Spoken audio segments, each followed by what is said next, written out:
এই যে ওরা কইতেছে ফোন করার পরে আইস রে ডাইনি কুনাইবার লাগি আইস আমরা কয়টা ডাইনিগিরি করছি ব্যবসাগিরি করছি খানকির বাড়ি মানুষের কয়ে দাস খানকি আজকে ঠিক এর লাইনে খান দুই উঠতে না সুপ্র ও এই যে উঠতে লাগছে। আমাদের গ্রাম হইল পশ্চিম পঞ্চানন, আমাদের জমিটা পড়ছে ইডিয়াকুমারীর শেষ সীমানায়, অন্নদানগর ইউনিয়ন, পীরগাছা থানা। আমাদের যাহা এখানে ভিডিও সব কিছু দেখতেছেন, আমাদের কোনো লোকজন নাই, আমরা শুধু 3 ভাই আর আমার বাবা।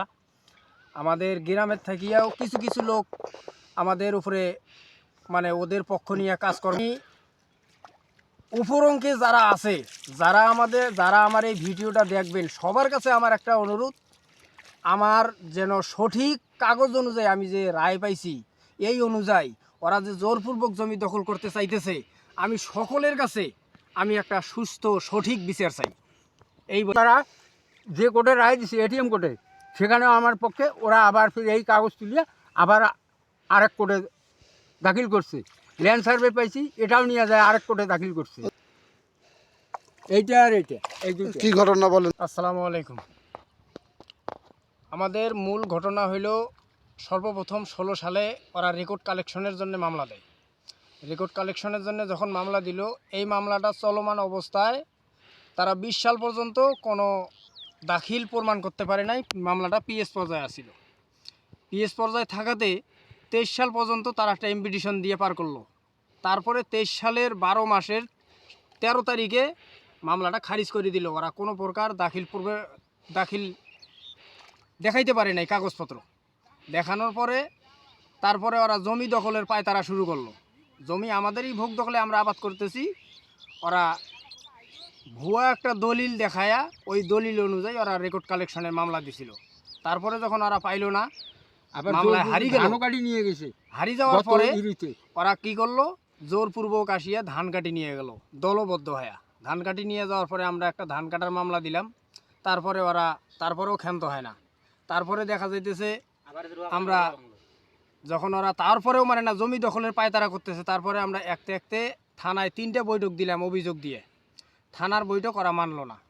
না মানার পরে তারপরে থানার থেকে আমাদেরকে পরামর্শ দিল যে আমাদের এখানে যেহেতু মানতেছে না, আপনারা উপরে যান, আর্মি ক্যাম্পে বৈঠক দেন।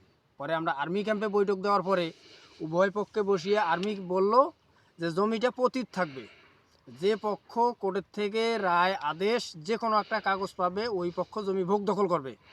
তারপরে আমরা জমি কোর্টের থেকে রায় কাগজ পাওয়ার পরে আমরা থানায় দেখাইছি, আর্মি ক্যাম্পে দেখাইছি। দেখানোর পরে আরও যারা ওখানে উপস্থিত ছিল সাক্ষীগণ, তাদেরকেও আমরা দেখাইছি। দেখানোর পরে আমরা জমিতে নামছি।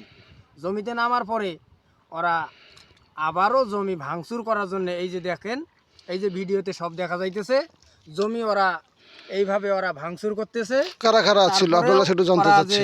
জমি ভাঙচুর করতেছে ওরা ভবিষ্যতে ছিল আওয়ামী লীগের পিছনে।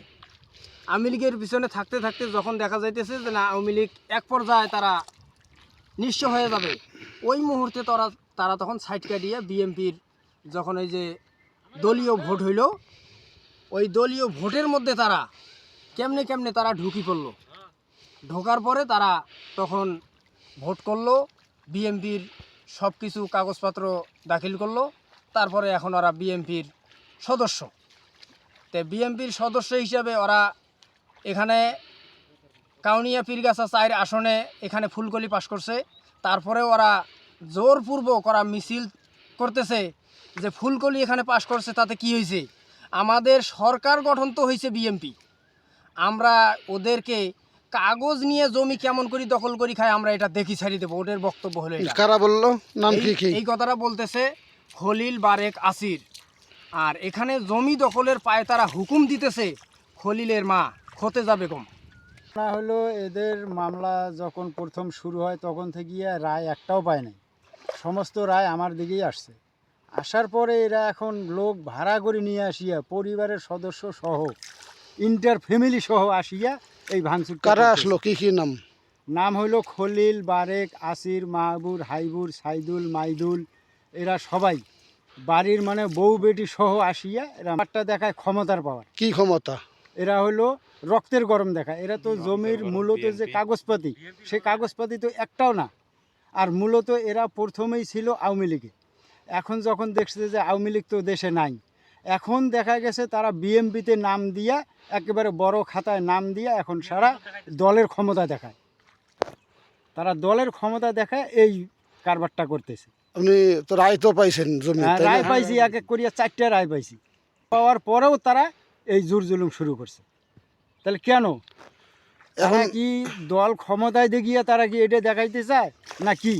এটাই আমি জানতে চাই। তারা কি সমাধান চাচ্ছি আমরা। এই বিষয়ে কি থানায় কোনো অভিযোগ করছেন? হ্যাঁ, অভিযোগ কয়েকবার হয়েছে। ওরা মানে না। অভিযোগ তবুও তারা মানে কয়েকটা না। হয়েছে, এক এক করিয়ে 3বার থানায় বৈঠক হয়েছে, তারপরে আর্মি ক্যাম্পে বৈঠক হয়েছে, হওয়ার পরে আর্মি ক্যাম্পে 2 পক্ষের উকিল নিয়ে বৈঠক হয়েছে, তাও তারা মানে না। তারা না মানার পক্ষেই তারা এই কাজটা